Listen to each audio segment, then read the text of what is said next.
This is the Fifth Estate Winning Headlines, your media police post. In this segment, we summarize some of the headlines that you might have missed this morning, and we take a look at the political pieces we call cartoons in this country. Today is the 16th of September 2020, and I am DM. Tom. I'm JM. In case you missed the headlines this morning, here they are. In the Daily Nation, shillings 50 billion cash deal charms senators. In the Standard, Uhuru and Raila's 50 billion shilling carrot. And in the Star, DP RUTO allies seek to scuttle Uhuru agenda. Yep. Let's begin with the Daily Nation. Yes, I think we can combine them because it's been about the same thing. Yeah, yes. Daily Nation and the Standard. Yes. Yesterday, President Uhuru Kenyatta dangled a carrot, a 50 billion shilling carrot to Senate. That's an expensive carrot. Yes, so the amount of money allocated to counties will be about 366 billion shillings.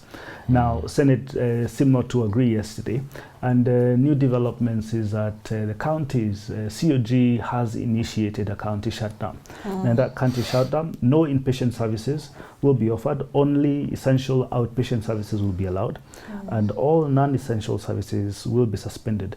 And county employees will go on leave for 2 weeks. Now, this doesn't seem too good. Now, the fellows to blame for this impasse is that team called Team Kenya. But I will not go far. I'll not go with that. One thing was interesting yesterday, that the president held this meeting that he held at State House with none other than Raila Odinga. And the minority leader of ODM, that's James Orengo, and the majority leader of Jubilee, that's Irongo Kangata. What I was telling is maybe this is a dry run to something there's probably something coming. And who knows, maybe it's the impeachment of William Ruto, who knows? Perhaps it is. So is there light at the end of the tunnel then? is there light at the end of the tunnel in regard to the 50 billion shillings? You see, will that bill pass? The 50 billion shillings was meant to be an incentive. I mean, they basically telling Senate, stop fighting over 316. Here's an extra 50 billion shillings. You can share that amongst yourselves. Yes. But these fellows yesterday could not agree. And now look, the counties are initiating shutdown. Obviously, it did not work. Okay, we'll see how that goes. We've got a 3-part criteria that we use to assess the headlines. Are they topical or speculative, repetitive or groundbreaking, and finally thoughtful or just plain lazy? I'm not particularly inclined to the Daily Nation. I think we can toss that one. Absolutely. And perhaps consider the Standard as a contender with the Star. And so the Star is telling us that there's proxy wars going on in a bid to scuttle or to sabotage Uhuru's agenda. And they highlight 2 ways. The first by Ruto's foot soldier in Murang'a, Kandara MP Alice Wahome, who has moved to court to block Nairobi Metropolitan Services General Badi from attending cabinet meetings as number one. And then Nyeri Town MP Ngunjiri Wambogo, who is Uhuru's ally, went to DCI and he's asked them to probe William Ruto and his allies for alleged incitement and the use of the terms such as Watu Fulani and Watu Wengine. And they're perhaps saying that those might be taken out of context and they could be used to beat the drums of war. And finally, they also tell us that Ruto is afraid that if he's defeated in a referendum too close to the election, then the result will give momentum to his rivals who will ride on the plebiscite to win the 2022 polls. And so that last bit is about also the move by David Ndii and some 4 or 5 others to put BBI on hold, put it on side. To stop reggae. Stop reggae, exactly. The Star is very loaded. Very, very loaded. A comment on Alice Wahome's allegation that including Badi in the cabinet is unconstitutional. I don't think Badi has been included in the cabinet. He wasn't. The swearing in it wasn't a swearing in, it was a taking on oath of secrecy, not swearing in as a cabinet secretary. And I suppose Alice Wahome misunderstood that. And then also nowhere in the constitution does it stipulate the attendance list of cabinet meetings. Exactly. All through since the beginning of the presidency in this country and through all constitutions, there are other people in the cabinet meeting who are not ministers. Absolutely. Including the secretary to the cabinet, the chief of staff, somebody taking notes. Yes. But you see, guys, these are small decoys, and just think about it. From 2 weeks ago until now, you would think we're in campaign period. You would think that William Ruto is campaigning for the presidency of this country 2 years before 2022. But I don't think that is what he's doing. This man is very calculated. And I'm going to say something a little bit extreme. I think William Ruto is the biggest existential threat to the national security of this country. And here is why. You cannot start with ethnic remarks against a community in one weekend, and then the other weekend you're talking about hustlers becoming presidents. What I think he's doing is doing a groundswell to have poor people think that rich people, that the reason rich people are rich is because they took from the poor. Now, what am I saying here? I think a class war is about to happen. Now, if you happen to stay in Muthaiga, Karen, Lavington, your borders are slums, are informal settlements. Lavington, Kawangware, you have Muthaiga, Mathare, you have Karen, Kibera. What would happen? Just think about it. What would happen if these guys are told that the reason you're poor is because you people on the other side are rich? Right? That, I suspect, is where this is going. And he is going to use a class war as a way to negotiate his way back to government, if at all he's not out of government. Is that dangerous in my view? I think that's absolutely dangerous. It's Don't be alarmist to him. It's probable. Probable. Ruto himself, despite what he says, is also a rich man who lives in the Karen that borders Kibera. With state protection. It's probable. Okay, lady and gent. But the state will not protect him from the ICC. Let us decide between the Standard and the Star. Between the Standard and the Star, whom do we award the winning headline? The Star. The Star, I think. The Star it is. Yeah. And on to the political pieces. The all cartoons in this country. We've got a 3-part criteria that we use to assess them. Are they humorous or dry, satirical or pessimistic, and finally effective or just plain lazy? What have we got on the Daily Nation? Daily Nation, you have a caricature of Uhuru Kenyatta and Francis Atwoli and William Ruto at the back. And they seem to be in a joint over there. And Francis Atwoli seemed to have poured a bottle of scotch called No Term Limits on a glass, and it's overflowing. And Uhuru Kenyatta, I don't know what he's gesturing there, but behind him, William Ruto says, I think he is over the limit. So Atwoli is that friend in a party who doesn't let people have empty glasses? Like shots. Goes around. Absolutely. Shots. All right. Yeah. In the Standard. The Standard. DM, you want to do that? I think it's a continuation of a previous cartoon where we have different dictators from around the world tuning into a webinar of authoritarians to discuss the state of the US under Trump's administration, including Kim Jong-il, Putin, Kagame, Museveni, Maduro, Venezuela, Magufuli, Duterte, etc. And today Kagame is discussing the US and the elections. And Gado's little caricature in the corner is saying, this democracy thing is strange.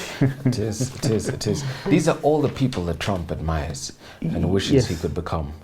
Those are his role models. These are his role models. I do like the theme that Gado has been on in the past. I think a week or two. Making the upside down commentary, because it's usually the global north looking down upon our democracy, our systems, our institutions, and especially our elections, and speaking down to us, giving advice and talking about us. Now, these dictators have come to discuss Absolutely. the decay in America. It's a good one. I think we put that in the parking bay and in the Star. Here we have a caricature of Uhuru and Raila towering over the Senate building, dropping a bag of 50 billion shillings into the Senate, presumably as a carrot. And this is in regard to the meeting that was held yesterday. Not particularly inspiring. I think we should toss it right away. This doesn't warrant discussion. Absolutely. So should we give it to the Standard or should we give it to the Daily Nation? In spite of myself, I like the Daily Nation cartoon. I think we throw it away. What are they trying to tell us? Toss it. Absolutely. And so the winning cartoon goes to the Standard. And now, on to our final thought. But before we get there, please don't forget to subscribe to our YouTube channel. And so, what is our final thought? And now our final thought, it is inspired by a book entitled The Lost Kingdom, A History of Russian Nationalism, from Ivan the Great to Vladimir Putin, by Serhiy Flokhy. He wouldn't know how to pronounce your name either, so that's okay. Yeah. So this week we've been looking at what it takes to build a nation, and we've been looking at experiences from around the world and what factors contributed to the successful building of the nation or the different nations or not. Yes. So today we are in Russia, and the book is actually like a non-fiction epic because it covers a wide period in in Russia, from the invention of Russia and the birth of Tsarism. It leaps forward also to the Russian Revolution. Of course, you cannot understand Russian history without looking at the Russian Revolution. And then onto the new and present Russia of Vladimir Putin. Yes. And everything in between. It's actually quite a detailed read. So in the section of the book, the author talks about the end of the Soviet era and the widespread reforms that Gorbachev put in place, they were called perestroika. Yes. So they brought monumental changes to the Soviet era. It was a political movement meant to reform the Communist Party during the 1980s. So the perestroika literally means restructuring or turning around. So it's because they were moving from the communist system, and not just moving from the communist system, but they were also, I think Gorbachev was also ridding the country of a lot of the Stalinist institutions and mode of existence that was there. For instance, Soviet Russia was a state that was led by that was based on informants and had a code of violence. And Stalin had also instituted prisons all over the country and gulags, which was central to the functioning of the Soviet Russia at that time. So perestroika radically reversed that. So some of the reforms included the release of political prisoners and loosening the restrictions on things such as media freedom. Now, following the end of the Soviet era in 1992, by December 1991, the Russians had to really reimagine their nationalism. And in different senses or on different levels. The very first one, of course, being that geographically the country was, being split after the fall of the Soviet Union. So before 1992, it didn't matter if you were from Armenia or Georgia, you were basically from the Soviet Union. But now all these countries and nationalities and nations were being birthed very late in the day and had to imagine their nationalism. And then, of course, such a big shock to the system was the economic and social change that came with the fall of communism. Because now Russians were thrust into a new capitalistic world after the fall of communism. But it was still a schizophrenic state in the sense that far-flung villages were still really communist, but the cities led by Moscow, the turn from communism to capitalism was so swift and it was so intense that the Muscovites were so capitalistic and consumerist and materialistic. And so grappling with your mind is still communist, but then you're thrust in this capitalistic world of, and I think a lot of people who, including this book, who described Moscow at that time, described it as a city of excesses. So this is Russia is a very interesting story, I suppose, when it comes to thinking about nationalism and the times and things that can make a country have to reimagine, re-engineer, reconstitute their nationalistic thought. Fantastic. I'll take you back a little bit and we'll talk about the events leading up to the Russian Revolution and then the collapse of the Romanovs, the monarchy. And so the trouble for Russia, we're told, began when the Romanovs got caught up in the Napoleonic Wars of the 19th century. And across Europe, the 18th and 19th centuries were a fairly turbulent time of great economic and social upheaval. France had a revolution in 1789. Years before that, the Industrial Revolution began in Britain, and old orders were in decay. They were collapsing one after the other, and Russia was no exception. So at this time, Russia was at an inflection point, and it was for a better part of the 19th century. In other words, it was one of those moments in their history that was truly make or break moment. And Tsar Alexander I was cognizant of this, and as he ascended to the throne in the year 1801, he had an appetite to reform and to modernize the country, and two areas in particular that he sought to deal with. The first was the governing class, and so we're told the Romanovs' court was bloated. Government was bloated. There were too many centers of power. Sometimes, in fact, the nobility were more powerful than the elite. And so he simplified the court by forming 8 government ministries, and he increasingly centralized power. Did he eliminate the Senate? No, there was no Senate then, per se. And then joking. And then he began negotiations to abolish serfdom. At that time, millions of serfs had been enslaved by landowners, and they were growing increasingly agitated. But just as soon as he began those reforms, Napoleon Bonaparte decided to advance east towards Russia. So first he took Italy, then Switzerland, and then Prussia. And then, fearful for their own territories, Russia allied with Britain and Austria to form an alliance. The alliance lost many battles over many years, but ultimately they won the war. We know Napoleon abdicated, and life in Russia continued as normal. But there was a flip side after the war. So the war ultimately, we see, delayed the efforts at reform and the modernization agenda of Russia. So crucial time was lost there. And to make matters worse, the Tsar's soldiers, these soldiers who had fought across Europe, came back enlightened. These countrymen came back with the European revolutionary bug. And so, inspired by the ideology of liberté, égalité, fraternité, they formed revolutionary cells. And what they wanted to do is to abolish Russian autocracy and replace it with something like the British-style constitutional monarchy. And one of the first revolutionary groups that did this is known as the Northern Society. And so in December 1825, when Alexander I died, they saw it as an opportunity to seize power. And so a wing within the Northern Society, known as the Decembrists, they staged a coup to overthrow the monarchy, but they didn't succeed. And the succeeding Tsar had many of them shot and imprisoned, a lot more exiled in Siberia.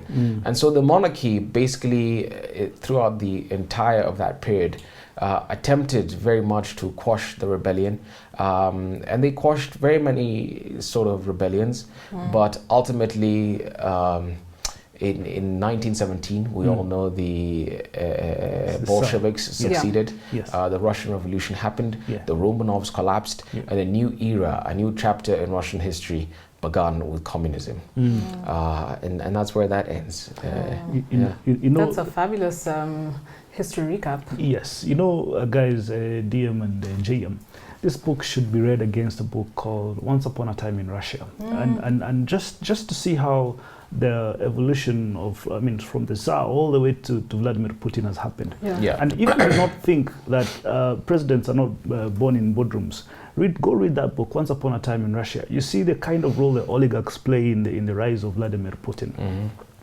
Now, I want to focus on Vladimir Putin in this book, and how he's been depicted. And this man, my thesis here is, the man has a long game. He chooses his payoffs very carefully. And why do I say this? See, presidential elections were coming up in Ukraine in the fall of 2004. At stake was the largest networks of natural gas pipelines linking Russian and Turkmenistan. Did you know there was a country like that, DM? Of course I do. natural gas fields, and these pipes were supplying markets in Central and Eastern Europe. Now, Ukraine is the main gateway for Russian natural gas. All right. Now, cut long story short, the elections were between a candidate of a guy called Leonid Kuchma I can't remember the name of his candidate, but he was facing a man called Viktor Yanukovych, a guy who started this thing called the Orange Revolution. That's why ODM got its name. They did inspire the ODM movement. Absolutely. The Orange movement, rather. Yes. Now, long story short, Viktor Yanukovych wins the election, and soon thereafter, Ukraine feels like it has now joined the Western powers, and it wants to join NATO and the European Union. Wasn't Yanukovych poisoned? He was actually poisoned using a Russian military grade, what's it called, a nerve agent. But the guy recovered. He survived, yeah. He survived. But now, in March 2005, after Yushchenko's inauguration, you know what Russia did? They raised the price of natural gas supplied to Ukraine. On January 1st, 2006, it cut all supplies to Ukraine, claiming that Ukraine was stealing natural gas destined for Europe. Quite a gangster move there. Now, supplies were restored 4 days later, but a new crisis erupted in 2009, when supplies were cut off again for 20 days for Ukraine and 13 days for European customers, leaving southern Eastern Europe without natural gas. And this, guys, was during the times of winter. Can you imagine at home? All homes, Central Europe, with no heating. With no heating. They can't cook. Can you imagine? Now the price of gas goes up. Wearing winter coats in the sitting room. Yes. Dave Chappelle says. Absolutely. Yeah. But now what this made Ukraine look like in the larger part of Europe was an unreliable partner, a partner who cannot be able to deliver gas to Central Europe, and therefore that forces them to now renegotiate with Russia. Now, long story short, Ukraine has never been able to join NATO or the European Union, and that's why I'm saying the payoff that Vladimir Putin chose is fair enough. You can get your Western-backed government. What's his name? This guy called Yushchenko. Yeah, you can get whatever you want from the West. But in terms of geopolitical strategy, in terms of socio-economic geopolitical strategy, you will not get it. I am the one who makes the moves, and I'm the main dog around this place. Fantastic book. Great book. So on a day where we had a winning headline from the Star and a winning cartoon from the Standard, I want to leave you with a joke.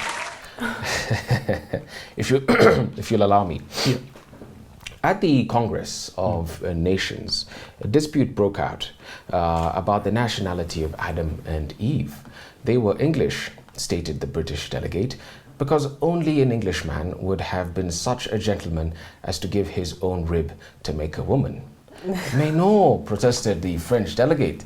Look at how elegant Adam was despite his naked state. He was a Frenchman. The Israeli delegate objected, pointing out that the Bible clearly stated that the creation occurred in the Holy Land. So Adam and Eve were of the chosen people. They were Jews, he said. But the Romanian, he shook his head.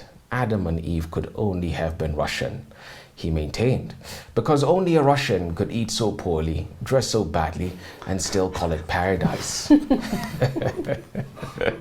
A funny one there. Don't forget to subscribe to our YouTube channel. We're also on your TV screens. Find us on Pan, Free to Air, Go TV, and Star Times. Have a good evening.